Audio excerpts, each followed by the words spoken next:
we'll just try to know more about it. Okay, so in physical reaction, I said those reactions are reversible. Those reactions are reversible and they can be changed with the help of temperature. Temperature change करो उसका physical state change होगा, but उसका chemical composition change नहीं होगा. And chemical reactions में उसका chemical composition change हो जाता है. So they have given you 4 or 5 reactions in your textbook, where they have taken a few compounds और उसमें क्या changes आते हैं वो उन लोगों ने आपको observe करने को बोला. Now these reactions are, we'll do few of them. We are going to take 2 examples of them, and rest of them are going to be conducted in your schools whenever they get opened, and वो आपको बताएंगे क्या हो रहा है उसके अंदर exactly. ठीक है? So what they did is they took a white colored bowl. Okay, we call it as evaporating dish. Next, उन लोग ने उसको बर्नर पे रख दिया, वायर गॉज लिया. Now what is a wire gauze? It is a sheet which is just made up of wires. फिर उन्होंने क्या किया, वहां पे एक ट्राइपॉड स्टैंड अरेंज कर दिया ताकि वो नीचे ना गिर जाए.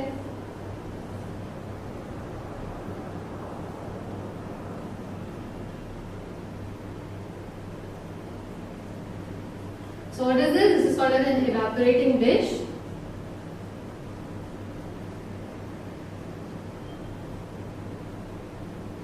Okay, then they took a tripod stand, wire gauze. Okay, now what they did, यहाँ पे उन्होंने एक बर्नर रख दिया.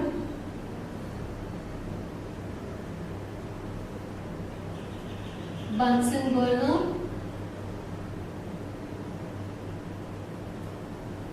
Okay.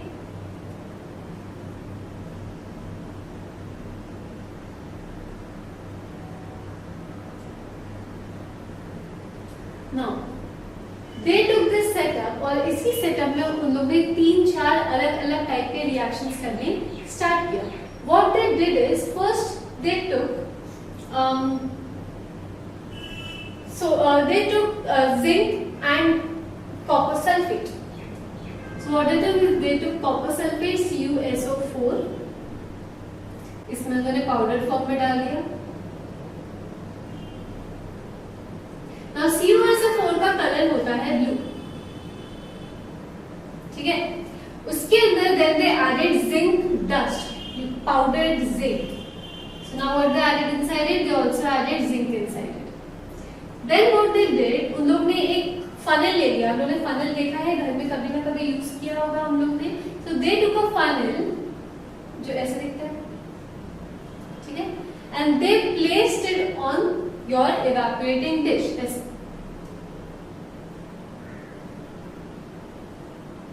उसको उन्होंने ढक दिया ऊपर से.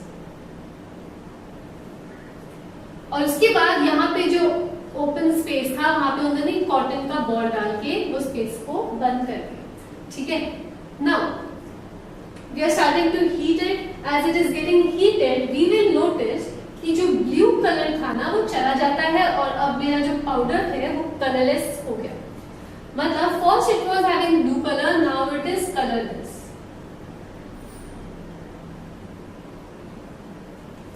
Some changes must have occurred inside it. Now what kind of change is it? Is it a chemical reaction? Is it a physical reaction? We have to see.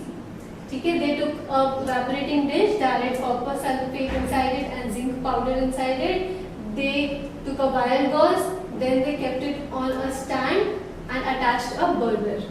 जैसे उसको हीट करते गए हम लोग ने ऊपर से ढक दिया और वहां पे हमने कॉटन का बॉल प्लग कर दिया उसके अंदर. नेक्स्ट एज यू नोटिस कि हीट करते करते कि उसका ब्लू कलर जो था कॉपर सल्फेट का वो चेंज होके अभी कलरलेस हो गया.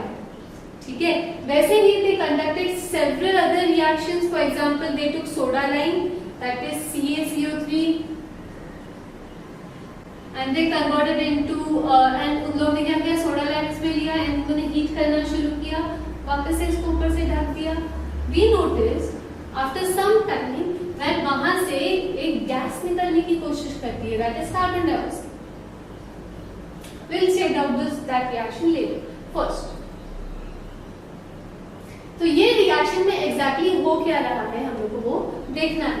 तो now what are we going to do, we are going to write this reaction in its verbal form. That means हम लोग इसको अब लिख के देखते हैं क्या क्या लिया हम लोग ने। हम लोग ने कॉपर सल्फेट लिया,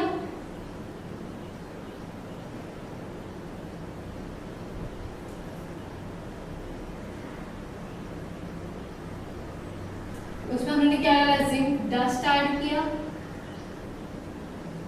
ठीक है, जिंक डस्ट ऐड किया। उसके बाद हमको क्या मिल रहा है वहां पे, कलरलेस सॉल्यूशन। ना कॉपर सल्फेट अगर होता तो हमको ब्लू मिलता, अगर पहले और बाद में दोनों तरफ मुझे कॉपर सल्फेट ही मिलता तो उसका रिएक्शन ब्लू ही रहता, हम लोग को कलरलेस सॉल्यूशन मिलता नहीं। So it means that copper sulphate is not there anymore, that is why the blue color is not there anymore. So what happens is copper sulfate get converted into zinc sulfate and copper अकेला रह जाता है।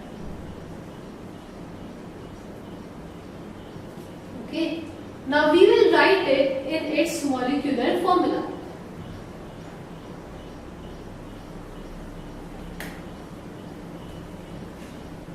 Copper sulfate CuSO4 plus zinc, correct? Now what we are getting, zinc sulfate. That means कि यहाँ पर से copper और SO4 का जो बॉन्ड था वो टूट गया और कॉपर और जिंक साथ में कंबाइन हो गए, तो जिंक SO4, कॉपर अकेला हो गया। कॉपर सल्फेट का कलर था ब्लू, जिंक सल्फेट का कलर है colourless, it has no colour. That is why हम लोग को पहले ब्लू कलर दिख रहा था और बाद में क्या दिखा, कलरलेस, ठीक है, बिकॉज कॉपर सल्फेट का केमिकल कंपोजिशन चेंज हो गया और उसकी जगह क्या बन गया, zinc sulphate. So this reaction is physical change और chemical change, because the chemical composition of copper sulfate has changed into zinc sulfate. That means it is a chemical reaction. The changes which are occurring is due to changes in your chemical formula. So this is a chemical formula. Agreed? तो यहाँ पे zinc sulphate का bond टूटा, copper sulphate का bond टूटा, वहाँ पे zinc sulphate का बॉन्ड बन गया। Agreed? So such reactions को हम लोग बोलते हैं it is a chemical reaction. अब केमिकल रिएक्शंस लिखने के ना रूल्स होते हैं। You have been given 6 rules in your text book which you have to follow to write a chemical reaction in a correct form, ठीक है। So we will see those conventions. Conventions मतलब rules. यहाँ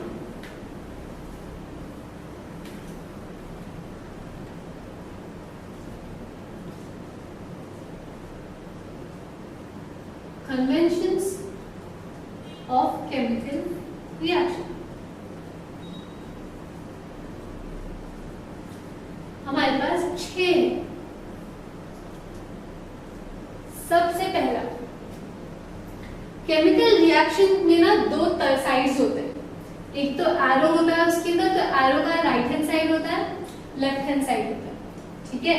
आप जिस भी side में बैठोगे तो बुक का राइट आप का लेफ्ट ये सब नहीं सोचना है, हमको सिर्फ इतना देखना है मेरा राइट है तो ये भी करेक्ट राइट साइड है and this will be the left side. You are going to look at your right side and that will be correct. You can not say कि इसका राइट है तो मेरा लेफ्ट हुआ, उतना डिटेल्स में हमको नहीं जाना, ठीक है। Right hand side and left hand side of the arrow. Now left hand side is always called as reactant.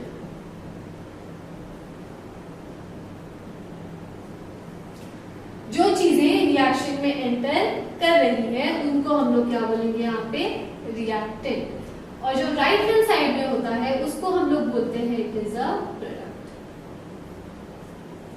जो एंड प्रोडक्ट होता है, जो एंड में हमको चीज मिलती है उसको हम लोग क्या बोलते हैं, it is a product.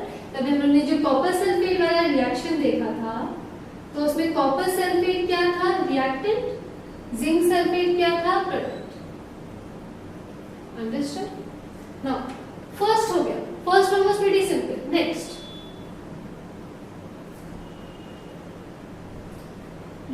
Rule is, जब मेरे रिएक्टेंट एक से ज्यादा हो तो उसके बीच में मैं प्लस का सिंबल डालूं. For example, I'll take a reaction of the same one. We'll take the same reaction, CuSO4. इसमें CuSO4 भी है, इसमें जिंक भी है. मतलब मेरे रिएक्टेंट्स एरो के पहले कितने हैं? 2 है. 2 types of reactants before the arrow. So उन दोनों के बीच में जो सिंबल आएगा उसको हम लोग लिखते हैं प्लस. ठीक है. नेक्स्ट, एरो के उस साइड में क्या था? Zinc sulphate. और एक और चीज थी क्या? कॉपर. 2 टाइप के प्रोडक्ट्स हैं. 2 टाइप के प्रोडक्ट्स हैं तो उनके बीच में भी सिंबल आएगा plus. Here we cannot use the symbol minus. यहाँ पे we will always use plus symbol. This is important. ठीक है. Next. Third rule. Now third rule is extremely important. In your third rule, they say कि इतना ही लिखना काफी नहीं है. We have to add few more things inside this reaction. We have to show whether a reactant is solid, liquid or gaseous state or it is an aqueous state. Solid state हमको पता है होता है क्या होता है, हमको liquid पता है क्या है, हमको gaseous भी पता है क्या है. ठीक है. So copper sulfate का एग्जाम्पल लेते हैं हम लोग. कॉपर सल्फेट सॉलिड है तो सॉलिड को हम लोग शॉर्ट में लिखेंगे यहाँ पे ब्रैकेट में डाल के स्मॉल एस. ठीक है. कोई भी चीज लिक्विड के फॉर्म में होगी तो हम लोग उसको स्मॉल एल लिखेंगे ब्रैकेट में डाल के. नेक्स्ट, कोई भी चीज गैसियस फॉर्म में होगी तो हम लोग उसको ब्रैकेट में डाल के स्मॉल जी लिखेंगे. Okay. Now copper sulphate is in solid form तो CuSO4 उसके बेस में हम लोग सॉलिड लिखेंगे ब्रैकेट में डाल. Next, plus zinc. Zinc is also in solid form so यहाँ पे सॉलिड. ठीक है. इस रिएक्शन में जनरली सब कुछ सॉलिड फॉर्म में है.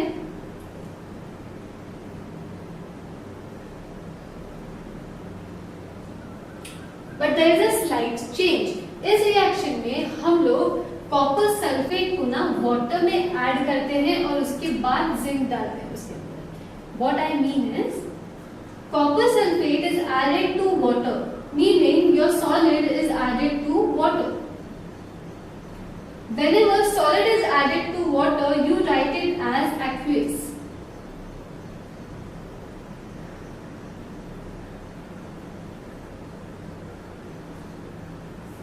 Short is AQ. Spelling है AQUOUS. ठीक है. So solid plus water is aqueous. Copper sulfate is added in water. तो हम लोग उसको लिक्विड नहीं लिख सकते. क्यों? हम लोग ने सॉलिड को पानी में डाला है तो वहां पे हम लोग लिखेंगे इट इज aqueous. तो वैसे ही जिंक सल्फेट भी क्या हो जाएगा फिर? aqueous. ठीक है. तो 3 टाइप देंगे हम लोग ने. सॉलिड मतलब कि S, लिक्विड मतलब स्मॉल l, गैसियस मतलब स्मॉल g. किसी भी चीज को पानी में डालने के बाद हम लोग रिएक्शन में यूज कर रहे हैं तो हम लोग उसको aqueous लिखते हैं, which उसका शॉर्ट फॉर्म होता है AQ. I hope it is clear. इसमें एक और रूल है. हमारे प्रोडक्ट में अगर गैस होगा, फॉर एग्जाम्पल मैंने ले लिया soda lime CaCO3. So we saw copper sulfate's example. Next example we'll see is of soda lime. हम लोग ने जो सेटअप देखा था पिछले इसमें कि हम लोग ने इवेपोरेटिंग डिश ली, उसमें हम लोगों ने कॉपर सल्फेट डाला. अब वो कॉपर सल्फेट की जगह अगर मैंने सोडा लाइम डाला होता है CaCO3 तो वो रिएक्शन चेंज होता है एंड हमको मिलता CaO, calcium oxide and CO2, that is calcium that is carbon dioxide. Next, soda lime है, it is in solid state. ठीक है. So we are going to write here S. Calcium oxide, it is also in solid state, so I am going to write S. Carbon dioxide is in gaseous state. तो यहाँ पे मैं G लिख सकती हूँ, but according to rule अगर मेरा product, ठीक है, अगर मेरे प्रोडक्ट में गैसियस स्टेट होगा तो मैं G लिखने की जगह वहां पे एक अपर एरो दिखा दूं, ठीक है। What will I do? I'll just show an upper arrow so that it shows me that I have a gaseous state in my product. Okay? Now, what if एक और टर्म है, it is lower arrow. तो यहाँ पे मैंने कितने 4, एक और होता है अपर एरो, हम लोग कब यूज करते हैं उसको, जब प्रोडक्ट में गैस होता है। Okay, now one more term is there which is called as precipitate. ये ज्यादा इस साल नहीं होगा आपको, but I explain you what it means. Precipitate means when you have taken a liquid, when you have taken a solution which is aqueous, reactant aqueous है और तुम्हारे प्रोडक्ट में सॉलिड मिल रहा है तुमको, तो तुम लोग वहां पे जो एरो डालोगे ना, it will be downwards to show that it is a precipitate, PPT। Aqueous solution से सॉलिड मिला तो we are going to write it as lower arrow, the arrow which is pointing down towards the down side, ठीक है। So 3 types of rule we have seen. Left side वाली चीजों को reactant बोलते हैं, राइट साइड वाली चीजों को प्रोडक्ट बोलते हैं। सेकंड, अगर मेरे पास एक से ज्यादा रिएक्टेंट्स हो तो उनके बीच में जो साइन आएगी that will be plus. If I have more than one products then the sign will be plus as well. Next, if I have the reactants or products in solid state, I write it as small s, liquid will be small l, and gaseous state will be small g. Next, if I have solid dissolved in water or liquid dissolved in water, it will be known as aqueous state. Anything dissolved in water, उसको हम लोग क्या लिखेंगे, A, Q. Next, अगर मेरे product में gas होगा तो हम लोग उसको रिप्रेजेंट करेंगे बाय अपर डायरेक्शन वाला एरो, एंड अगर मेरे प्रोडक्ट में सॉलिड होगा जो लिक्विड से बना हो तो उसको मैं लिखूंगी लोअर एरो से, which is called as precipitate, ठीक है। So we have completed 3 rules, now we have more 3 rules to go.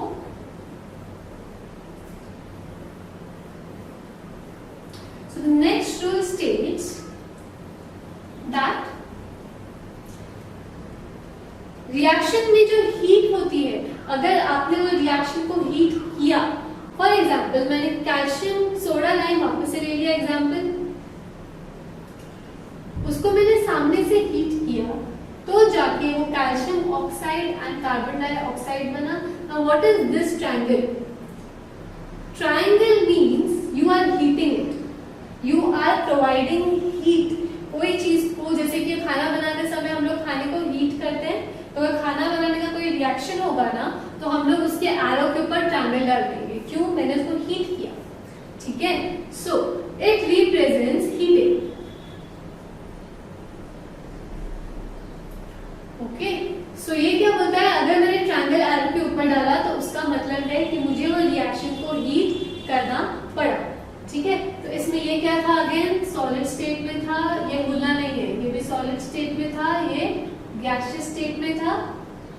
Gaseous state में मतलब it is in the product, so it will be represented by an upper arrow. Next, दूसरा जो मेरा example था copper sulphate वाला,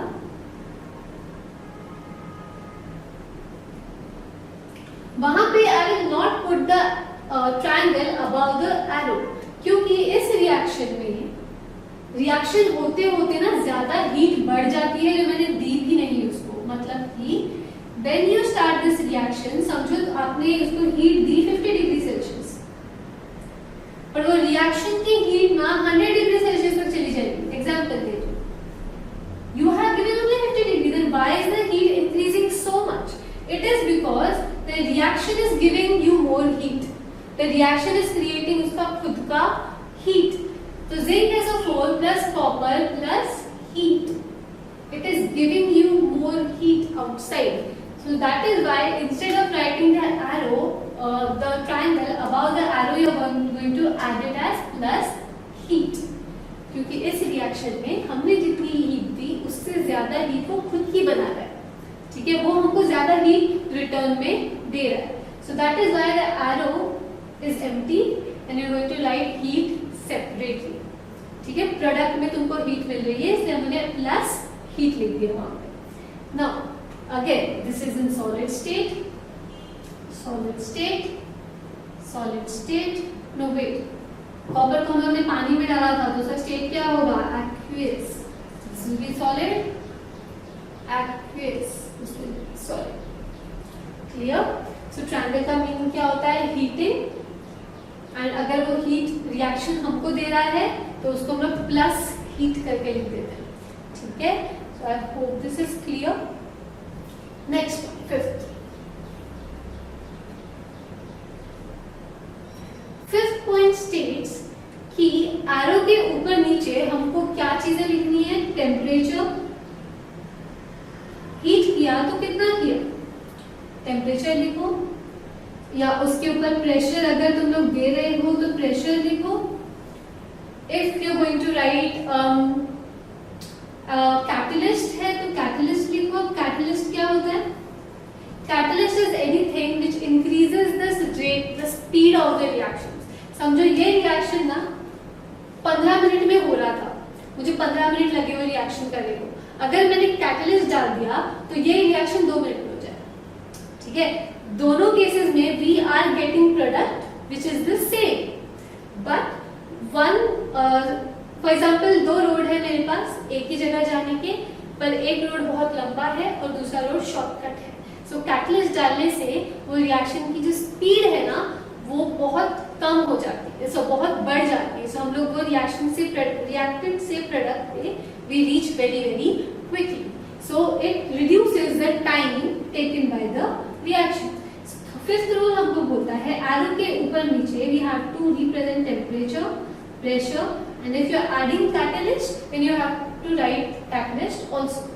उसका एक example दिया है. हम लोग जो घर पे ऑयल यूज करते हैं वेजिटेबल ऑयल होता है, we extracted from plants and the ghee that we use that is also pure veg because हम लोग ने उसको ऑयल से बनाया. Now vegetable oil is converted into ghee by addition of hydrogen. तो एक रिएक्टेंट क्या हो गया मेरा? वेजिटेबल ऑयल हो गया.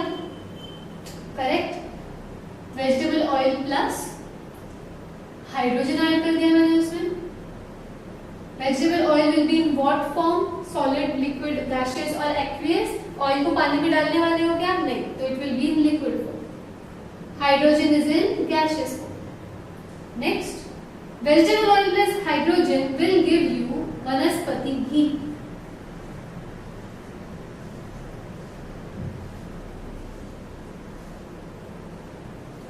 Okay, vanaspati ghee is in which form? Solid, liquid or gaseous? It is in solid form. ये रूल क्या बोलता है? इसके ऊपर कितना टेम्परेचर दिया वो लिखो. तो इसको हम लोग को 60 डिग्री सेल्सियस पे हीट करना पड़ता है, वो मैंने लिखा. इस रिएक्शन में हम लोग प्रेशर यूज करते नहीं है, so we can not write it, but we are using a catalyst. मतलब we are increasing the speed of the reaction by addition of a catalyst. Now वो कैटलिस्ट क्या है? वो कैटलिस्ट है nickel. So Ni catalyst. Okay, arrow के ऊपर हम लोग को कैटलिस्ट भी लिखना होता है. टेम्परेचर और प्रेशर अगर हम लोग दे रहे हैं कोई स्पेसिफिक तो हमको वो लिखना पड़ता है. So fifth rule states arrow should contain temperature, pressure and catalyst if you are providing them. Last rule states you have to write the name of your reactant below it and you should also mention वो concentrated है या dilute है. अब concentrated और dilute में difference क्या है? Concentrated मतलब it is very strong. Dilute मतलब किसी चीज में तुम लोग ने ऑलरेडी पानी मिला के दे दो. 2 टाइप के फॉर एग्जाम्पल नींबू का lemon syrup, if you directly taste lemon then it is very strong, it is very very sour to taste, बहुत ज्यादा खट्टा होता है. बट इसको पानी में डालूंगी मैं उसकी बूंदों को तो वो डाइल्यूट हो जाएगा, उसका टेस्ट कम हो जाएगा. ठीक है, so what I mean is concentrate means it is very very strong and dilute means it is weak. ठीक है, so हमने केमिकल के नीचे ये रिप्रेजेंट करना है वो कॉन्सेंट्रेटेड है या डाइल्यूट है।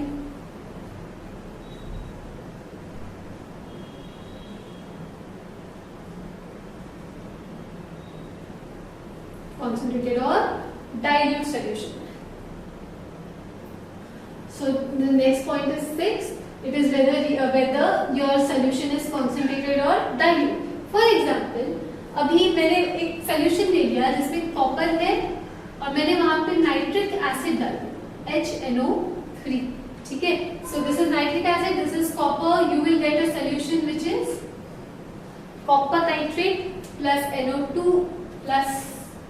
अब ये रिएक्शन थोड़ा सा डिफिकल्ट है, बट आपको रिएक्शन इंपॉर्टेंट नहीं है, यहाँ पे वो कॉन्सेंट्रेटेड है या डाइल्यूट है वो इंपॉर्टेंट है। यहाँ पे जो HNO3 एसिड मैंने लिया, इट इज कॉन्सेंट्रेटेड, मतलब it is very very strong, so नीचे लिखना पड़ता है। अभी हर बार हम लोग में पूरा वर्ड नहीं लिखते, word to be write instead is CONC dot con. पूरा कॉन्सेंट्रेटेड लिखने की जगह हम लोग क्या लिखेंगे वहां पे कॉन। अगर मैंने उसी रिएक्शन में HNO3 को डाइल्यूट लिया होता, मतलब वीक HNO3 लिया होता, तो मैं HNO3 के नीचे लिखती डाइल्यूट।